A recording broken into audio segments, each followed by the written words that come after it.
Hello, everyone. We are so excited to have you joining us today in the live Q&A portion of the premiere of When I Break. I'm Sabrina Shishente. I'm the producer, and we're going to go around, and I'm going to have everyone else introduce themselves. So starting with Viam. Hey everyone, I'm Viam. As many of you probably already know, I'm the writer and director of this film. And first of all, I'd really like to thank all of you for coming and watching this. Um, I'm very grateful for everyone, seriously. Yeah, we can move on to the next person now. Great. Next, I have Will on my screen. So Will, can you introduce yourself? Hey everyone, my name's Will. I was the director of photography and the colorist for the film. So pretty much everything you see on screen, I played a part in some shape or form. Amazing. And Sid, can you go next? Absolutely. My name is Siddharth Kumar. I was Neel. I was the actor, and I was also one of the producers on the film. So just to echo what Viom said, for everyone on this stream, for everyone who joined us, it means the world to us. So thank you so much for being here. Perfect. And last but certainly not least, we have Suna. Hey everyone, I'm Sunit, and I did production design, set design, and costumes for the movie. And thank you to all my friends and family for being here and watching. Yeah, thank you all again for joining us and spending some time on your Saturday to premiere the film with us again. So how the Q&A is going to work is I encourage you to put your questions into the question box, and we will go through and answer as many as we possibly can. Just to get us started today, I figured we can all go around and maybe share one moment from the film that was really important to us, just so you guys can get started thinking about your questions. Again, feel free to ask anything. No question is too little, and we really want to hear from you. Even just comments about the film, we'd appreciate. So, Viam, do you want to start? Yeah, I have a few moments that I really like, but I would say if I had to pick one, I'd say the moment when Neel puts the bucket of water on his head. I think to me that's a very important moment of like, it's a major shift from the first half to the second half of when he's in the woods. Mm-hmm. Do any of you guys want to? You can feel free to jump in, so it's not so formal. Sid, do you have a favorite moment? A favorite moment. The ending holds a really special place in my heart. I think it was just done so beautifully by the rest of the creative team, like the direction and the coloring and the lights, just that end sequence. I really feel like it brings it. I feel at least that it brings it full circle, and I just every time I see it, I'm like, oh, that makes me feel some way. So absolutely, the end sequence is definitely special to me. Mm-hmm. And Sunith, Will, do you guys have anything to add? Yeah, I think one part that I always really like is just how it starts, and it's like so dark and moody, and them kind of going through the forest. I guess I personally feel like pretty happy with just like how that looks and how it is, because setting that up and making it look like it was like moonlight and everything was a big task, and I think it came out really nice. Mm-hmm. Yeah, for me, I love when he has a lantern and he walks into the cabin. It's a really long shot, and I think it just looks beautiful, and the vibe is great. And we stay on it for a while, so we can kind of soak it in, and I love that. Mm-hmm. Yeah, I think that my favorite moment was definitely the end, seeing Sid's character Neel smile. That impacted me the most. One of the first questions we have here is, as producers, how do you decide how to work on a project? How do you pick your projects? Being a small film producer, I kind of get the projects usually come to me. So I work mostly with friends. So they kind of just bring me a script and they go, let's produce. And I go, right on, let's do it. Sid obviously acted in it, and not to speak for Sid, but how that usually works is, usually get people bringing scripts to you, and you can decide whether you take them or not. But I'm lucky enough to have a talented group of friends that are always keeping me busy with projects. So that's that's how I find most of my work. Just constantly forcing her to work on stuff, just like, Sabrina, we need you. Yeah, keeps you busy. Um, It's hard to say no to friends, basically, is what she's saying. yeah, it's really hard, especially when you have a team like we did exam day and then we did this film. And when you work so well with people, it's hard to just pull away from that. You kind of get into a flow of doing things and you kind of understand each other's work habits and expectations, and it just becomes easier, I find, with each film. Mm-hmm. So JJ asks, how did you guys find such great locations? The setting really built the scenes in so many ways. I think I'll take this one. I wish I could say it was very like we carefully selected and everything. So actually, the location we had decided ended up falling through because of some pandemic restrictions, right? And so last moment, actually, we scrambled around looking for something to replace our cabin, which was like the main location. And honestly, we just got lucky with the cabin that we found. There was no other option at the time.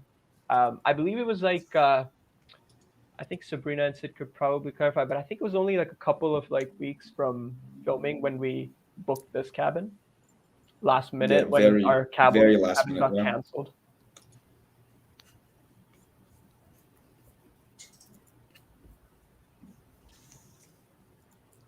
And to that point, actually, sorry, I think there was a delay on my side, but to that point, Yeah. I know Viome spent a lot of time finding the locations and scouting them for quite a while. So not just that one location with the cabin, but actually finding all the locations that we shot at, because there were basically three principal locations that the film was shot throughout.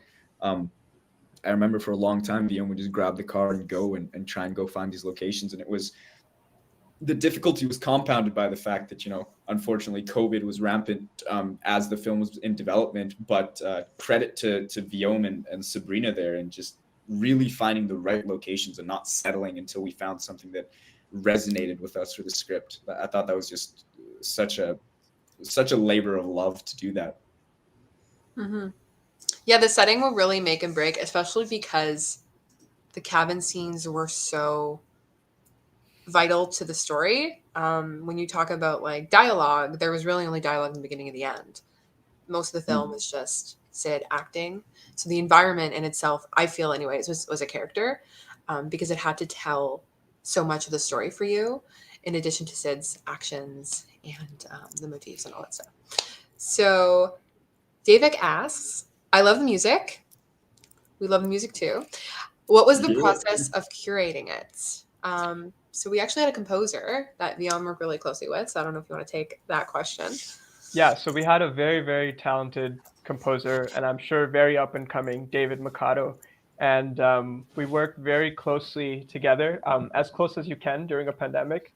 But basically, we started by assembling a list of kind of moods that I was trying to go for each scene, right? So we broke down like each 10-second part of the film, and we're like, okay, this is how this is how I'm feeling when I'm watching this, how I want people to feel when they're watching this part. And after we talked about that, we talked about instruments. We had started talking, actually, instruments were probably first. We had already started talking about how we want like a lot of electronic, and I wanted some Indian instruments. I wanted a lot of drones. I didn't want it to ever feel like the music was like kind of um, coming and going too much. You know what I mean? Like, didn't want at any point for it to feel like a piano chord, right? I wanted it to feel like all kind of dragged out over a long period. Um, but David and I worked very closely, and he's so talented. It was a breeze working with him, and explaining to him. We kind of operate on similar frequencies, and explaining to him was always, I found, very easy, like what I want here. And sometimes it was like I was explained to him like what kind of feel I was going for, and sometimes it would be like the exact sounds. I'm not like musically trained, so sometimes I would literally have to hum it to him, right? I'd have to be like, oh, I want like a duh duh. It was it was yeah, it was kind of fun, honestly. Yeah. I like how you really took the creative initiative to give him the exact tones with your. Yeah. No, he came up with a lot of it himself. Like, you know, just he got so in sync with the tone of the film, which is I think what that beginning period was for us, like just talking and explaining to each other how we're feeling. And once he was in sync with that, I think it was pretty easy at that point, you know. And it was very flexible. Like anything I want to change, he's always like, oh yes, of course. Like yeah, I see why, and he would tweak it. Um, so yeah, it was. And it's a credit. It's a credit to David's skill that, you know, he had to learn so many new sounds, you know, sounds that he'd never played with, right? Yeah, That like was the something Indian we were talking instruments about. for sure. Yeah, but he is Yeah. just so flexible. He learned it very like anything he needed to learn, he learned very quickly. And um, I did talk to him about it in the beginning, and he's like, Guillaume, don't worry, it's just a sound.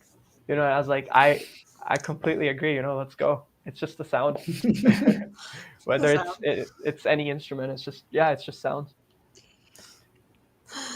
I apologize in advance for the pronunciation of your first name, but Sim Youthka asks, I love the distinct visual storytelling, which felt reminiscent of some classic cinema. Were there any particular artistic influences that helped shape your vision? Um, I would like to say that like there weren't any direct like influences, but I'm sure there's a lot. Like, um, I would say in the recent, if we look at recent films, I was really inspired by like stuff like Sound of Metal, stuff like Minari, The Return, some of the really simple films that we've had recently.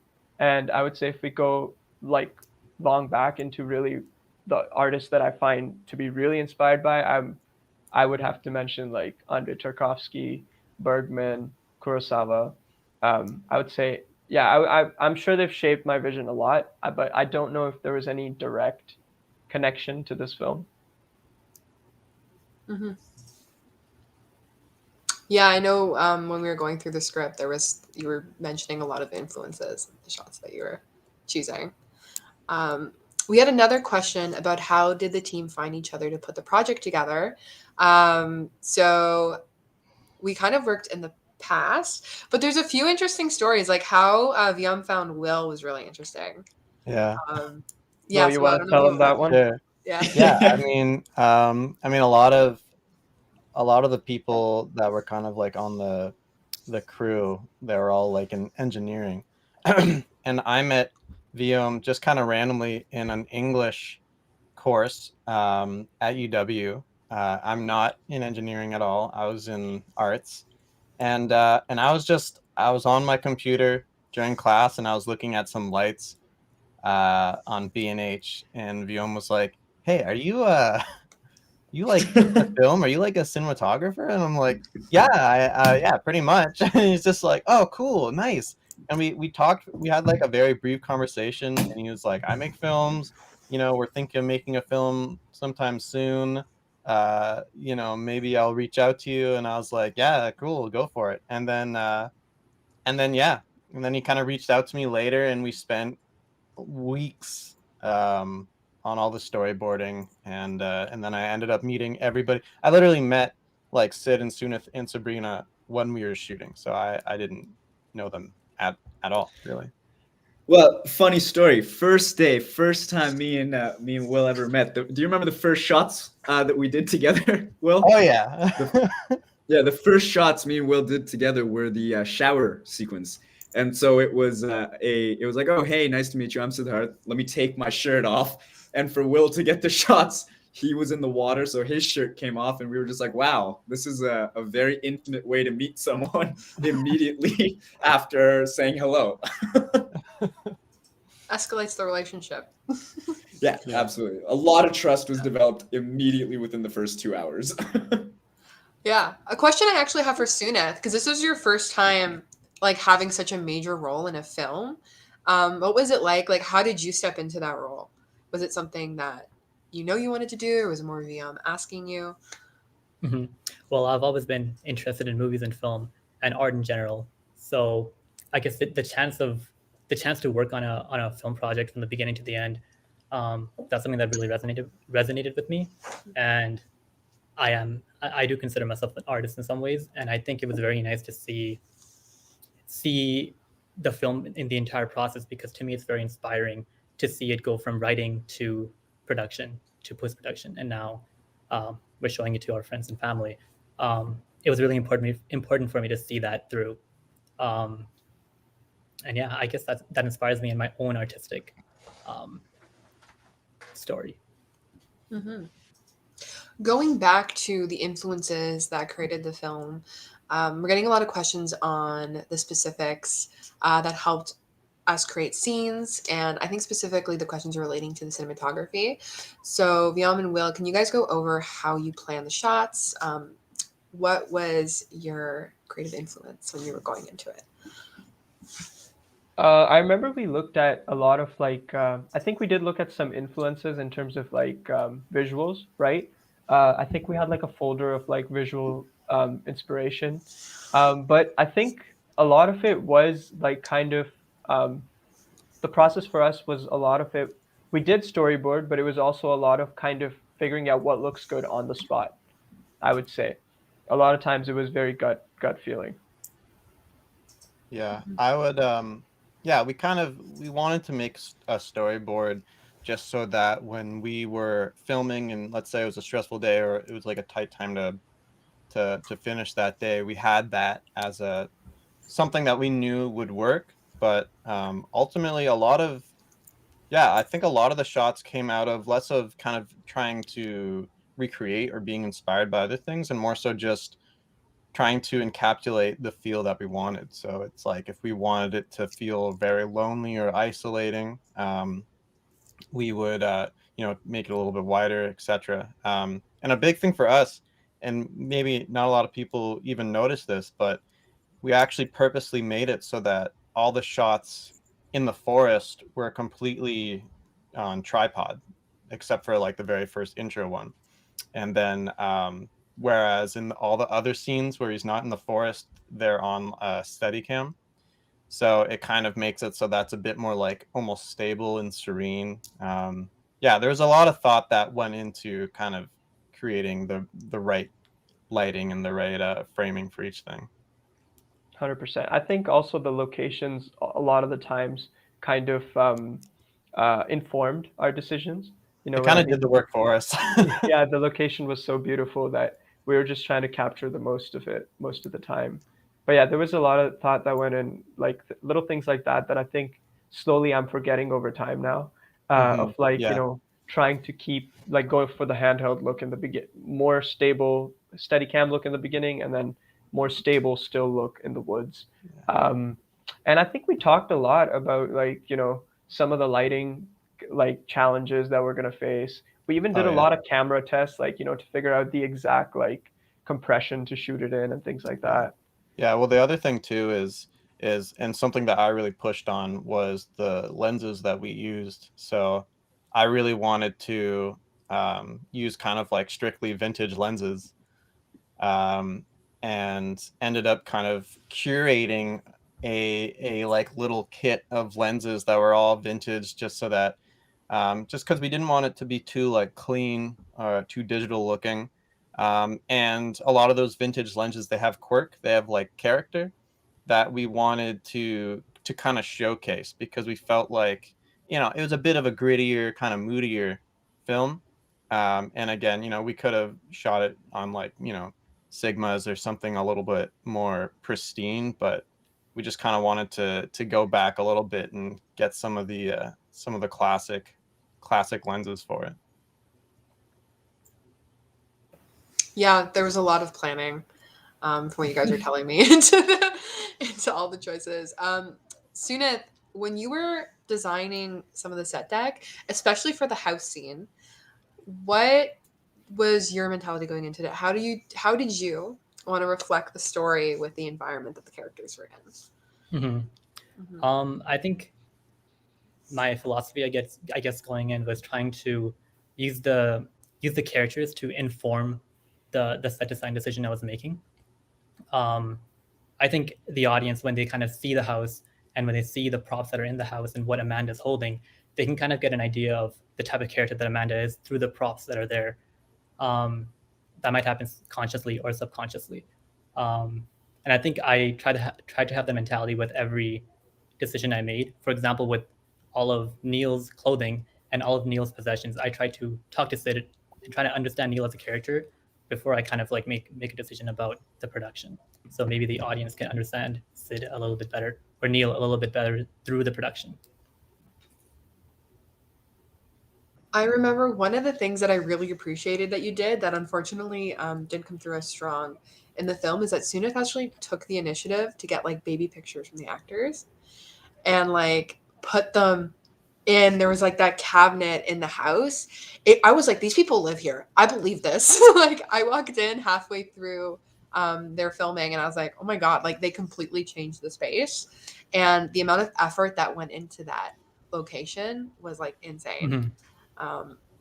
You wouldn't even Yeah, know. we did some refurnishing.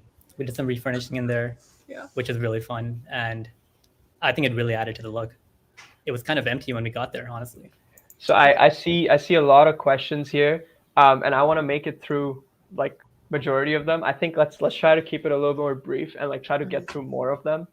So I see someone said the fish. How did you shoot the scene with the fish in the water? Sunith, do you want to take that one? Well, we went to a fish farm and we got a bunch of fishes, and then we found like a nice stream that we liked, and we started releasing them until they gave us what we wanted. And yeah, it took a while for them to do that thing that the fish does in the movie, but it worked out really well. Mm-hmm. There's a lot of questions for you, Viam, on the inspiration behind the film and how it was like working with a story that was really close to you. I don't know any other way to do it. Like, how do you work with a story that's not really close to you? I don't know. It's like I wrote it. I didn't know why I was writing it. I just had to write it, and I got images in my head, and I wanted to write them out, and they bother me until I write them, and then I kind of pieced it together and figured out like what I wanted it to be like. And personally, for me, like I see someone asking about like what is it like going from the writing to the actual like visual and like the film side of it. And to be honest, in a lot of ways, I'm still trying to figure that out. Like how do I go from what I'm trying to express with my writing to actually having that be expressed in the film? So I don't know if I could tell you too much about that, but I would say for this film, I mostly kind of winged it in a lot of ways. Um, and I think I learned a lot by winging it, and hopefully it'll be a lot less winging less next time for me. I felt like there was a lot more planning this time around than exam day. But Than exam day for sure, yeah. Exam day is like the ultimate, like let's just like wing it fully. Yeah, I definitely put some pressure on Viam to do like storyboards. He's like, do we really need to do this?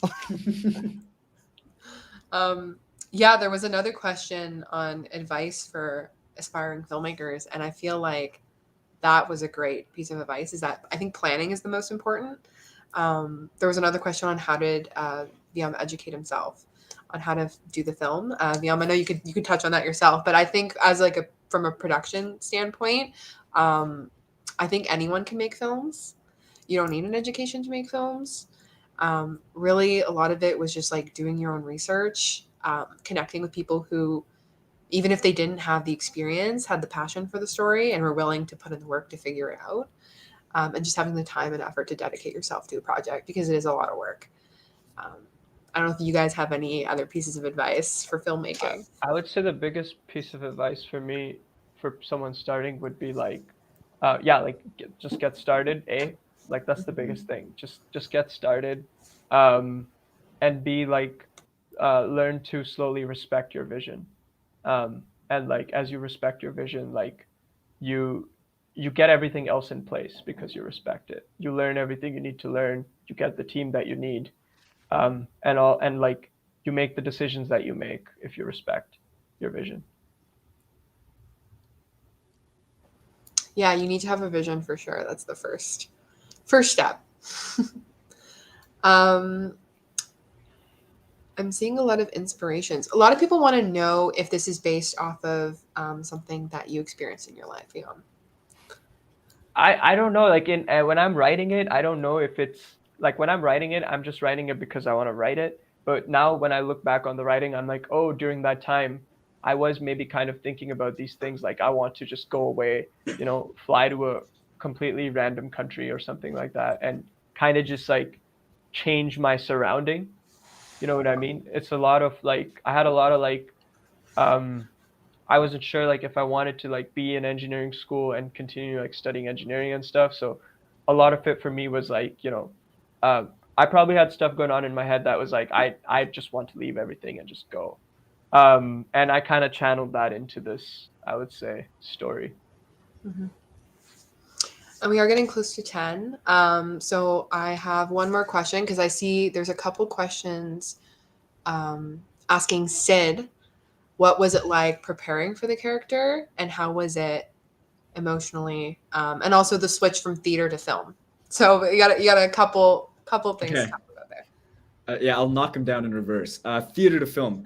Theater is, I love theater. Theater is where I've cut my teeth and where I fully hope and intend to continue to work as I transition to film. But theater is large. Theater is grand and it's theatrical.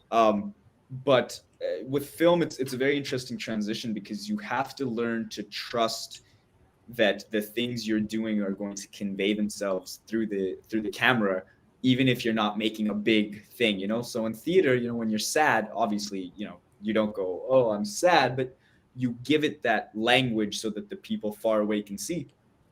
Film is about faith, I think, in a lot of ways. It's about how humans interact. Our life is a film, our eyes are like a camera. And so when you see another human being be sad, we don't need to look for these big articulate motions. We just look for what sadness looks like. And so that's a big learning that I'm still learning, I think it's very clear when you watch this film, there's plenty of places that I watch. I'm like, ooh, still got to learn how to do that. But it's been an incredibly rewarding process and one that I fully intend to continue down until I really have it tight for myself. And then what was the other question, Sabrina? The character, how to get into the character? Yes, how was it for you stepping into that headspace and like was it emotionally challenging at all? Yeah, so this is what I would say. I think the credit belongs to Viom's fantastic writing and then having a creative team who was so supportive. I to play Neel was not an additive process. I didn't have to create Neel. I had to take away and get myself out of the way because I think the story of Neel for me is one that I think many young people understand, but it's something we push off to the side. We hide that side of ourselves because we don't want to explore it.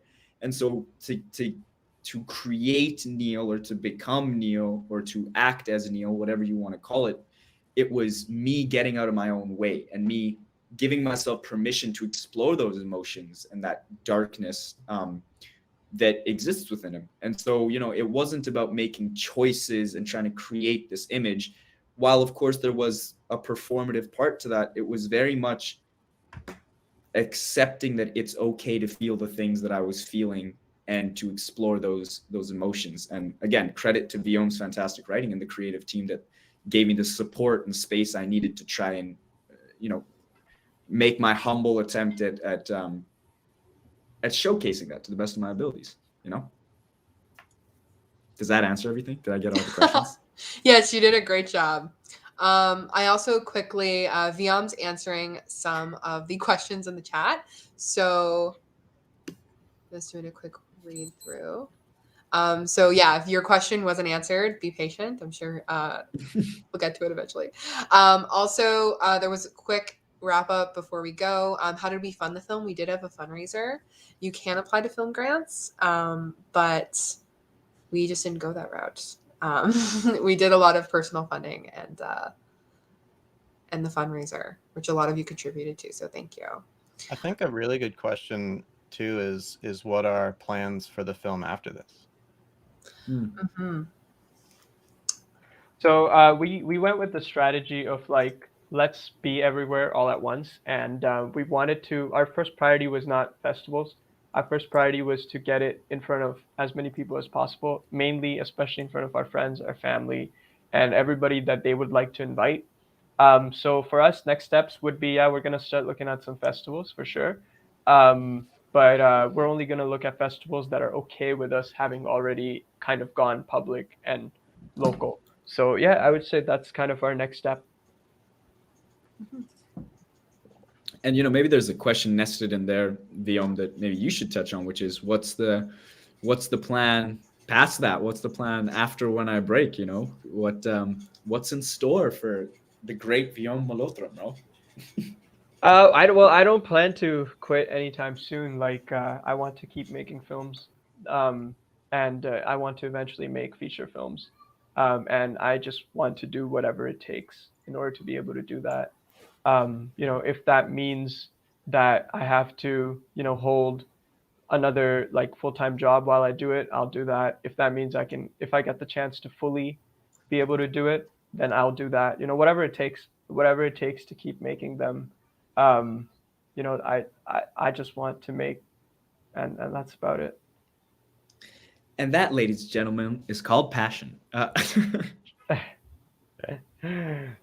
I see a lot of questions here. How are we on time, Sabrina? I would love to get to a lot of them here.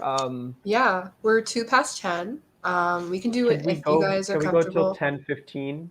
We can. Yeah, as long as you guys are good with answering these Yeah. questions, I'm And happy. then any questions we miss in this, let's just get them, and I'll email them the answers, and whoever that question is to, we can still get the answers to them somehow. Yeah.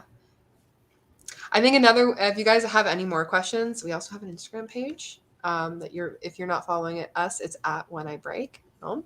And you can DM us. We're pretty responsive on there too. All right, let's knock these out. Let's get through this. Okay. I want to give the people what they want. So, how did you find the film we did? Did aspiring filmmakers. What was the shift from writing the film to being a director? I think we kind of covered this one a little bit, but honestly, I'm still trying to learn what that shift is. I think mainly the shift is, you know, I still don't think that you necessarily always have to know exactly how this particular piece of the script needs to look in film, but you definitely need to know really well what's going on in the psyche of your characters and what is the mood and the tone that you're going for with the scene.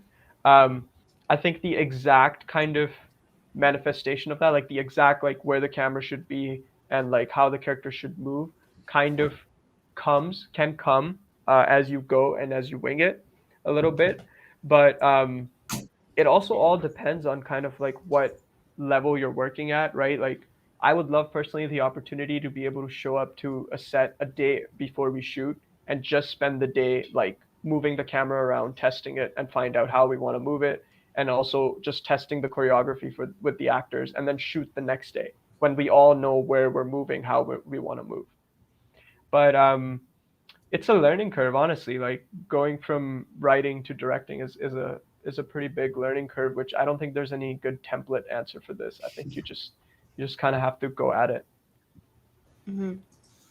The other half to that question, which I thought was really interesting, is they asked, were there ever any times where you felt too close to the film? Too close to the film. Um, I think every night I feel too close to the film. Every breathing moment. Every breathing moment. What about you? You guys feel like that? I feel like that's a good question for Sid too. Yeah.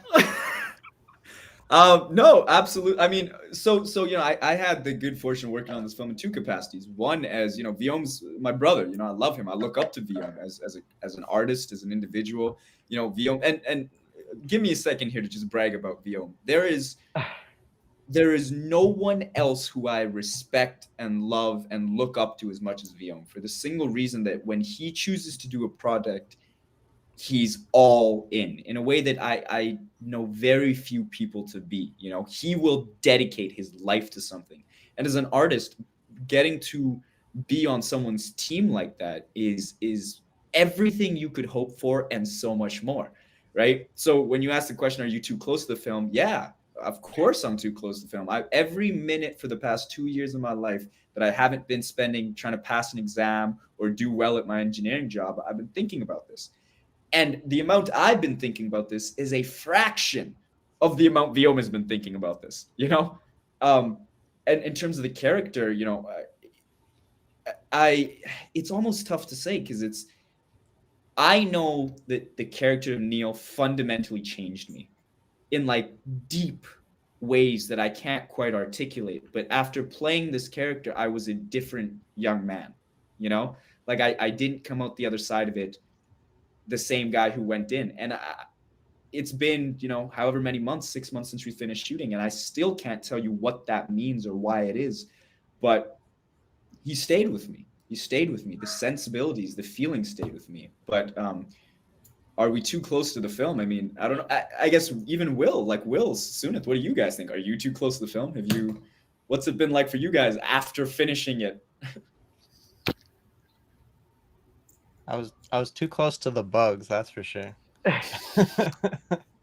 There were a lot of bugs in the woods, for those of you who don't know.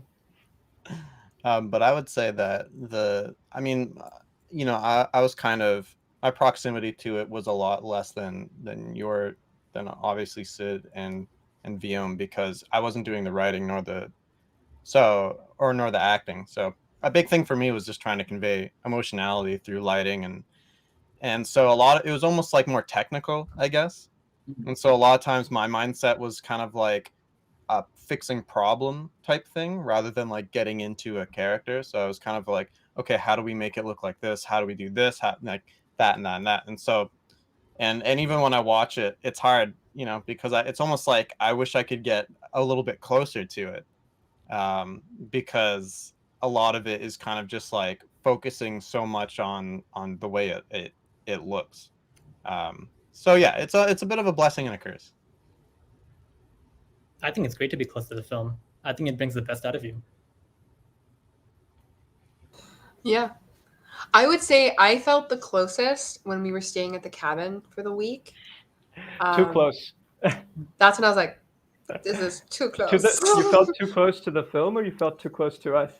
You guys I'm fine with. But I think for me, it was just a mix of like, for those who aren't familiar or haven't heard the stories, like we were in the cabin, we were staying there the week that we were filming those shots, and there was no running water, and we were at I don't know what was going on, but every bug in the universe decided to accumulate in that specific area. Like you could see. So it's like really bad. No, it's not even a joke. Listen, Yeah. guys, if you go back and watch this film, listen to me. I would make this film again in a heartbeat, but I would like to point out, if you go back and watch this film and look for a specific scene, you'll see a big red mark on Neel's neck. That was the product of some very angry mosquitoes who bit me harder than I've ever been bitten in my life. And I remember Will was standing there and he was watching you just like, ouch. I was like, oh. But I'd do it again in a heartbeat. Yeah. But man, they were some angry mosquitoes out there, man. And the other thing is, you live with your cast and your crew in a cabin like that, you know, for 8 days, where the water is only running so many hours of the day and the electricity is only running so many hours of the day. It really puts you into that world, you know. Very thankful that Sabrina was there, because I think if she wasn't, I don't think any of us would have eaten at all. You're welcome. 100%. Thank you. We're getting some questions on the visual development of the film. So one of them is, what was the most difficult aspect on the visual side of things, and how did you overcome that challenge? Challenges in the visual side of things, Will. I would say like the night stuff is probably the most challenging on the visual side of things, right? Anything we shot at night, but I think Will did a really good job of like figuring out how we did some tests as well. I remember and there was one decision point there, which was like, what do we want to shoot like day for night kind of, and what do we want to shoot like with actual like at night with a light on. What do you think? How did you kind of go about how did you kind of go about like that challenge of the night? Did it scare you a little bit? I remember you were at some points were worrying about the night. Like I just hope it Yeah. doesn't rain or something like that. And it's funny because it did rain. It did rain. It did rain. On the day where we were shooting the Digging stuff. kind of going through the woods like shoveling, it totally started raining. And it's really funny because basically what we did is we just had a huge single source light that we boomed it up like 30 feet in the air, and because it was raining we put a little like raincoat around it, and so it kind of just, and it was white, so it kind of just looked like a little ghost was like up in the air looking at us. But yeah, I think that the all the night scenes, they're tricky because it's nighttime and it's supposed to be dark, but you need to see, and your camera can't see as well as your eyes, so you need to somehow put enough light so that the camera will be able to see it, but not so that it actually looks like there's a light. So that was tricky, and a lot of it also came down to the coloring after the fact. There's a few parts that were yeah, very tricky to kind of almost pull off afterwards. But I mean, I think it went well. I think it worked out. Yeah. I just want to say thank you to everyone who's been asking questions. Yeah. It's just been phenomenal. Just like a little side note, I'm just floored at how interactive you guys are being. So thank you. Someone's asking Viam if you would like to focus more on directing or writing in the future.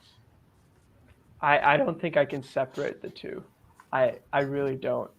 Um, if I had to pick one, man, that'd be tough. I think I'd probably pick writing because like it's such a personal craft for me.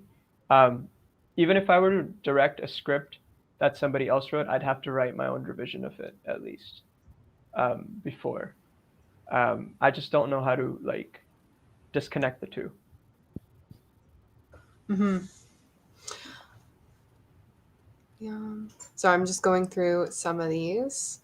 Yeah, there's some I incredible see someone questions. about Yeah. where did you find people in engineering to create films? I guess a lot of people probably don't know the story behind that, but um, honestly, I think it was second year of engineering, and I moved in with Sid, and I didn't know him too well at that point, but we had like a pretty instant like click, and I learned that he was like really into acting and like theater and stuff, and I was just writing a script just for fun, like I don't know why I was writing it. I was just writing, like I was always a fan of writing, and I was like, hey, I should try a script, and so because I was always into films from the very beginning.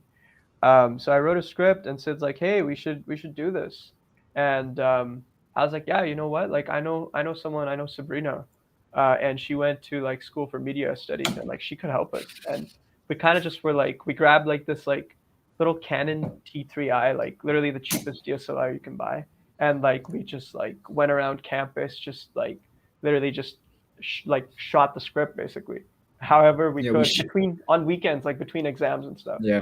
We literally shot exam day between exams wherever someone could not legally kick us out. That's where, that's Well, how that movie legally, they could probably kick us out, but was. you know, You know. we what was that saying, Sunit? Apologize. Don't ask for permission. Ask for forgiveness. Don't ask for permission. Ask for forgiveness. Yeah. That's not Very something important. you should. That's not something you should do, by the way. Don't listen. Unless you're making films. Unless you're making films, then it's definitely the motto. Sabrina is just like, Always do your paperwork. Don't listen to them. Yeah, I think there's another question here on the pros and cons of working with friends, and I feel like that almost ties into it. For me, I've only ever really worked with my friends, and Well, I I guess, think Sabrina, yeah, if you compare like your thesis film to this one, I guess like would you say like there's a difference between like, because I guess there were more people you worked with that you weren't initially friends with, right? yeah, there were a lot of new faces in my thesis film because you had to like that was a really big project, just in terms of the production value. Like we had comparing to this film, we had like double the amount of locations. The cast and crew, it was pre-COVID, so it was a lot bigger and there was a lot more organizing to do.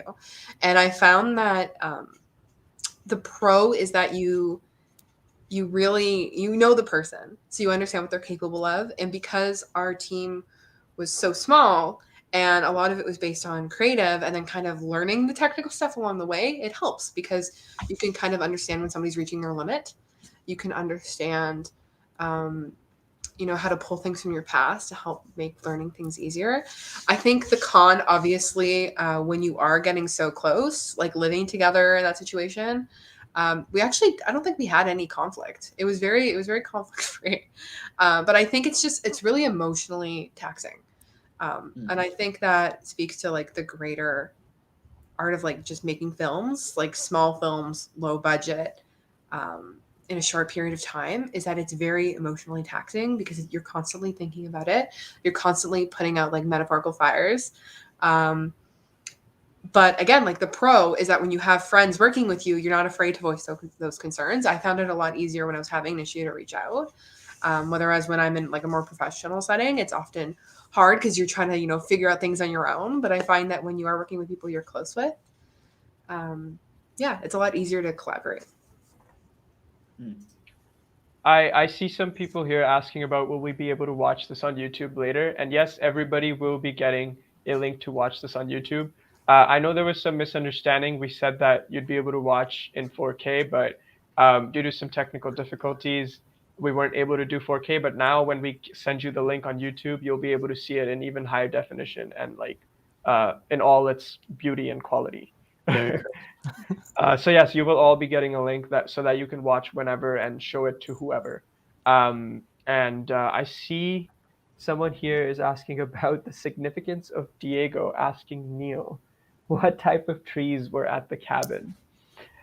We actually kind of went back and forth on this dialogue in terms of like what which trees they actually were, because we didn't want Diego to be incorrect about it. But basically, the significance I would say was that like he's almost like doesn't care what like Neel is like saying, and it's like a completely like he's asking about the trees, like it's almost like insulting, right? Where like this guy's like at his like moment of like tears and he wants to quit, but so that was kind of the significance I'd say of that line. Mm-hmm. There's a really interesting question here actually about I think Alyssa Ford. Do you think this film perpetuates toxic masculinity? I think that's a really interesting question. So I can answer it from my perspective as an actor. I don't think so. I wouldn't say that at all. I would personally think that I think the film deals with a lot of the challenges that are a product of sometimes being a young man that don't get spoken about enough, and it kind of plays out this unfortunate path of what can happen when you feel like you're out on this island. Playing Neel was and I feel like I can speak to this because I spent so much time with Neel and in his shoes, and it was scary because you realize that you're not that different, and I think in a lot of ways Neel's story is a scary story of what can happen when things go unchecked, when these sensibilities of and challenges of being a young man don't get resolved, and instead you act them out and you see how they play out. So I wouldn't call it toxic masculinity insofar as it's a challenge that I think a lot of young men, I can personally speak to that, go through, and as a result of many young men going through it, to call it toxic masculinity in some ways is almost to say that the challenges that a lot of young men feel are toxic, which I don't think is necessarily, well, I don't think that's I think to characterize it like that actually does more harm than good. But Neel's story, I never felt that Neel never told me that he was trying to prove himself a man or anything. That his whole challenge and his struggle was it was a struggle of nurture. It was a struggle of where is my place in this world, and he's someone who recognizes that he's done these things and he's acted out in the world in such a way that he's not fundamentally proud of. But how do I resolve that? And to him, the answer was almost to go away, right? To unburden myself of that responsibility. But that last sequence is so special to me because it's the sad reality that you can decide to unburden yourself of responsibility and yet still have to pay the price, because you can't really ever escape that. And so, that was kind of my take on it as someone who spent, almost a year as Neel. That's it's a really interesting question. I'm glad you asked it. Thank you. That's kind of how I would characterize my response to it. Mm-hmm. Yeah, we're going in close to 10:30. So I really respect you guys' time. I appreciate you sticking around for this long. So we're going to do one more question, I feel, before we sign off. And there's a really good one here that I think is the perfect way to wrap up tonight. And it's asking how we think we've changed or grown from the start of making this film to now featuring it to our audience. I think we can go through everybody for this before we end it off. Sabrina, do you want to go first, Sabrina? Yes. I think the biggest thing that I learned from this film is going to sound tacky, but anything is possible. If any of you got the chance to read some of the articles we posted that featured us, they did ask, one of them asked how it was like in production. And every time we had a milestone in the film, a big COVID wave hit. And there was challenges and people were canceling on us. And we had to start cutting down on cast and crew. And you get to a point where you have to ask, like, what is essential? What does essential mean for a film? How could you say that set deck is less essential than something else? Or makeup is less essential than, having our actors looking good on screen. So I think it was really Viam who inspired me, Sid who inspired me, Suneth. Well, like just seeing everyone just keep pushing forward helped me realize that there is really no limitations to what you can do as a filmmaker, as a professional, as a person. Again, like we talked a lot about that week in the cabin. That was a really hard week, but we came out of that with probably the best work. I think some of the greatest shots came from that week. So yeah, in terms of how I've changed personally, I think I've become a lot more resilient since the start of this film. That's a good one. Sunith, you wanna go next in order? Yeah, for sure. I feel like I gained a lot of, I'd say, artistic confidence accompanying this film and working on it, and also got a lot of inspiration working with everybody. Also, I think one very important thing that I learned was the importance of collaboration in really any art form, but movie making especially. Everyone's required, and everyone's like input is so important, and I think we have to respect that.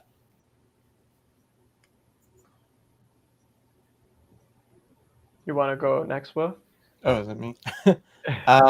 Yeah, I think for me, I think like every single film that you go on, especially as like a cinematographer, you kind of like learn a new thing about what you're kind of doing wrong, and then you kind of figure out in that moment how to do better, and then you take that with you to literally every other thing that you do. So there's a lot of situations in which I would say that I did the wrong thing, which is kind of great because then you learn what the right thing to do is in terms of like lighting or framing or anything like that. And so it's almost like the more things you do wrong, the more you come away and learn from it. And so I definitely learned a lot in that aspect. And I think almost like what Sabrina was saying, there's a lot of resilience to kind of be had through the whole experience, because living in like a little cabin with a bunch of people with like bugs and all this other stuff, it's not easy. And so you come away with it feeling like pretty, I don't know, pretty good about yourself for doing all of that and making something out of it. Sid, you want to go? So it's what biggest lesson is that? No, I that? think it's how you grew and changed. Yeah. Like I said, I'm not sure I could articulate it, but okay. I guess I'd say like this. One thing that changed about me is I realized that I will be doing this for a long, long time, and I have a long, long road ahead. Making movies isn't just something I'm passionate about. It gives me a sense of meaning in life. It feels like an act of service. And so a change for me was I I'm starting to take myself a lot more seriously as an artist, and the work that I put out, I take very personally now. You know, I want to put out the best possible work that I can. And so there's a lot for me to learn. You know, this film is the earliest stage of my career, and I'm going to continue doing this for a long time. And you know, I'm sure I've grown in many ways that other people are better off saying than I am because I'm too close to myself. But that's definitely the biggest thing for me, that I'm this is not the end. This is the beginning of a long, long road for myself. Yeah. I know we're wrapping up the premiere tonight, but like Vion mentioned, like Sid saying, this is really the beginning to the end. We do plan on sending the film into festivals. We have actually some content that we're planning to release on our socials within the next few days. So again, if you're not following us, we're on Facebook, we're on Instagram, and we're also going to be uploading this to YouTube, so you can watch the film as many times as you want. We won't judge you. I'm gonna answer that question too, Sabrina, before Yeah. we Oh, sign off. sorry. Yeah, no, Um, let's have you. What are your thoughts? I would say like I've never been through a boot camp quite like filmmaking. You know what I mean? I don't know if there is one, but like it's intense. It's like, you know, it's something, it's like these few days that you prepare for a long time. And in our scenario, because we're small and low budget, we are shooting, you know what, like total 8 to 10 days, I think it was, of total shoot days. And it's like it all comes down to these days, you know. Mm. And yeah, there's so many like difficulties that you face that it's like you'll definitely change. Like I know I have changed in a lot of ways. I think the big change I went through was that um, I think I was a lot more loosey goosey when it came to like making things, or like even just like how I live my life. But this film kind of made me realize a little bit that, like, you know, it's really important to have more um, discipline and like scheduling and like more self-restraint and things like that in order to really do the best that you can do. um, and so I think, but yeah, I've changed in so many ways. Even now I'm changing and growing from this experience, because it's like now for me, I've been kind of committed to this film for a while, and now it's kind of ending. And it's kind of this like almost like a lesson of letting go. You know what I mean? You kind of get attached to the story, you obsess over it, and like you try to make it as good as you can. And then you watch people watch your story that you obsessed over, right? And which is like quite a trip, right? Because you know that's like the part where all your like doubts and insecurities and all that come out, and then you get to deal with them. That's the best part. They come out and you get to deal with them. Now this film is done, and I'm going to have to get to deal with this part where it's like, okay, I have to let go of this story, I have to let go of this film and move forward and move on. And I'm going to get to deal with that, and it's probably going to be difficult for a little bit, but I've just had this approach now for a few years, which is like, let's do something really difficult so that we come out the other end like a much more learned person. And I think that's what this film has been. It was so difficult and so ambitious, but I'm so glad I just dived right into it. And like now that I've come back, I feel like I've almost feel like I've aged um, more years than I should have in some ways. Um, but yeah, no, I'm so happy that you all came out. Thank you so much for coming. It means a lot to us. Um, and we will make sure any questions we missed that we get back to you. And also we will send you the link so that you can watch the film in higher quality as well. And yeah, I hope you enjoyed. I hope you had a good time, regardless of what you thought of the film. And yeah, feel free to like chat. You know, if you want to talk about anything, feel free to like hit me up and chat. Yeah. This is our final farewell. Thank you guys all again for joining us. We've been here almost an hour answering your questions. Thank you for asking them. And we hope to see you very soon again with another film. Here it is. Thank you guys. And hey, cast and crew, you guys are awesome. We did it, guys. We did it. All right. Good night, everyone. Good night, everyone. Thank you guys. Thank you. And good Thank you. morning to some people. Oh, Yes, good morning.